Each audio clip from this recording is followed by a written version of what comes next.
Subscribers to In the Beginning receive carefully researched ebooks, detailed videos showing real DIY woodworking projects built step by step, and access to exclusive timber-related content not published anywhere else. This channel is about understanding wood as a living material, learning from historical builders, and applying knowledge that ensures structures endure far beyond typical expectations. There is a common misconception even among experienced builders that modern timber design, engineered for uniformity and efficiency, is inherently superior to the practices of old-world carpenters. This is not true. Historical structures, churches, halls, bridges, and homes still stand centuries later, often using timber that would be considered inferior by today's standardized measurements. The reason isn't just the quality of the wood. It is a principle of design that integrates natural behavior, environmental conditions, and load management in ways modern methods frequently ignore.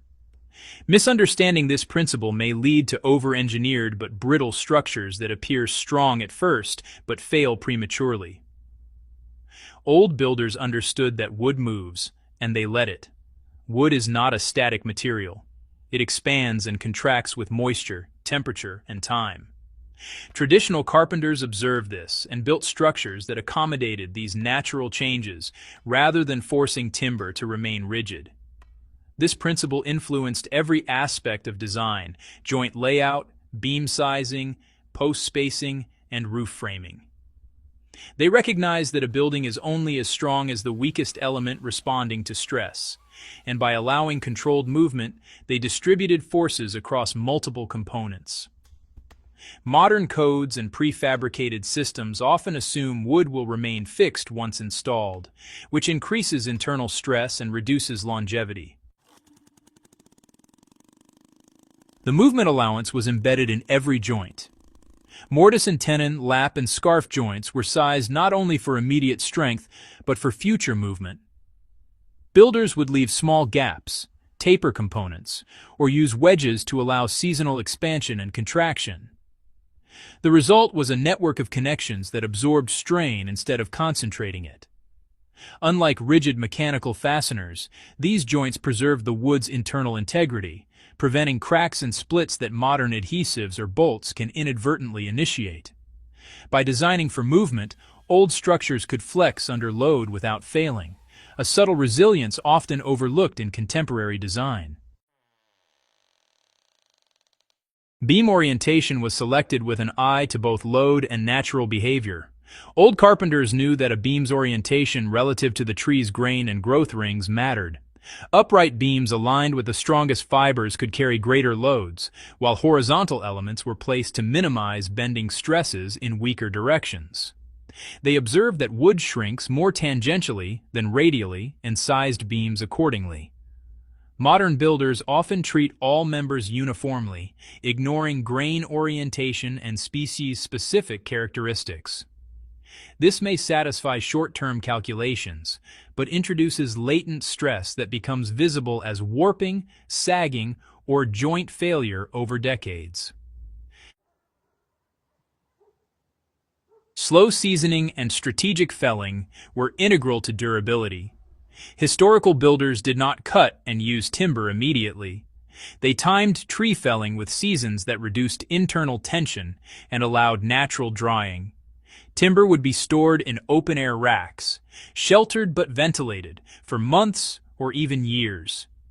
This careful seasoning minimized internal stress while enhancing fiber cohesion. Modern fast-drying processes expedite availability but can leave hidden microcracks that weaken the wood from within. Old designs accounted for this by sizing members and spacing supports to accommodate both initial shrinkage and long-term movement. Redundancy in design ensured long-term stability. Rather than relying on single massive beams, builders distributed loads across multiple elements. Floors, roofs, and walls were layered so that no single piece bore the full weight. This redundancy was not wasteful. It was an early form of risk management. Modern minimalistic approaches, optimized for cost and speed, often lack this protective redundancy. making structures more vulnerable to failure once individual members are compromised. Environmental integration was a key consideration. Old buildings were not designed in isolation from their surroundings. Humidity, temperature fluctuations, sunlight, and even prevailing winds were factored into layout and timber selection. Wood that expanded or contracted with seasonal moisture was given room to do so without imposing stress on adjacent elements. Modern construction methods often use moisture barriers or engineered products to resist movement entirely, which can trap stress and accelerate hidden failures. Joint design and fastener choice reflected an understanding of stress distribution. Nails and metal fasteners, when used indiscriminately, concentrate stress at their points of penetration. Historical carpenters minimized this problem by using joinery that relied on compression, wedges, or wooden pegs. These connections allowed slight movement, distributing load evenly and preventing fracture along the fibers. Over centuries, structures using such techniques often outlasted those relying solely on modern fasteners, where stress concentration led to splitting, loosening, or failure under load. Observation of natural forces guided design decisions. Old builders constantly referenced natural behavior, how timber bends under weight, how moisture shifts in different climates, how wind applies dynamic stress to roofs and walls. Rather than treating wood as a static element, they treated it as part of an ecosystem. Beam sizing, orientation, spacing, and joinery were all calibrated to harmonize with these forces. Modern design may prioritize maximum allowable loads, but it rarely incorporates nuanced adaptation to long-term environmental effects, leaving structures susceptible to slow degradation.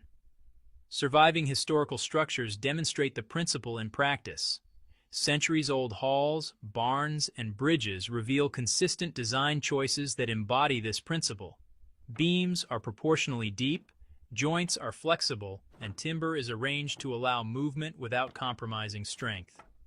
Even when repairs have been necessary, the original design mitigated catastrophic failure. By contrast, contemporary constructions of similar materials but rigid design often show early signs of stress, twisting, cracking, and deflection. Historical examples provide clear evidence that the underlying principle, not just the quality of timber, is what enables longevity.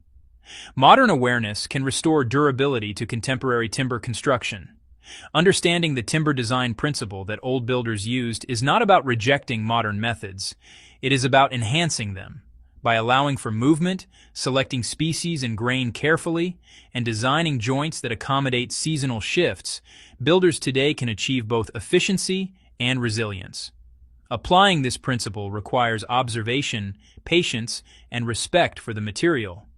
Qualities that were second nature to past carpenters but are often overlooked in contemporary practice.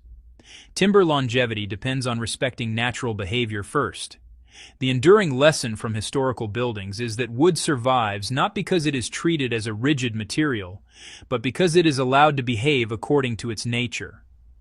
Proper sizing, spacing, joinery, and environmental integration all work together to absorb stress, accommodate change, and prevent failure. Modern codes and materials can supplement these strategies, but they cannot replace the fundamental principle. Timber must be designed to move, not forced to stay fixed. For viewers who want to explore these lessons further, subscribing to the In the Beginning email list provides continued access to in-depth research, step-by-step woodworking projects, and exclusive insights into timber that are not shared elsewhere. Studying how historical builders harmonized with the material itself offers knowledge that remains essential for creating structures capable of surviving centuries. Understanding the principle behind long-lasting timber design allows modern builders, historians, and woodworking enthusiasts to make choices that ensure both beauty and endurance, exactly as old carpenters intended.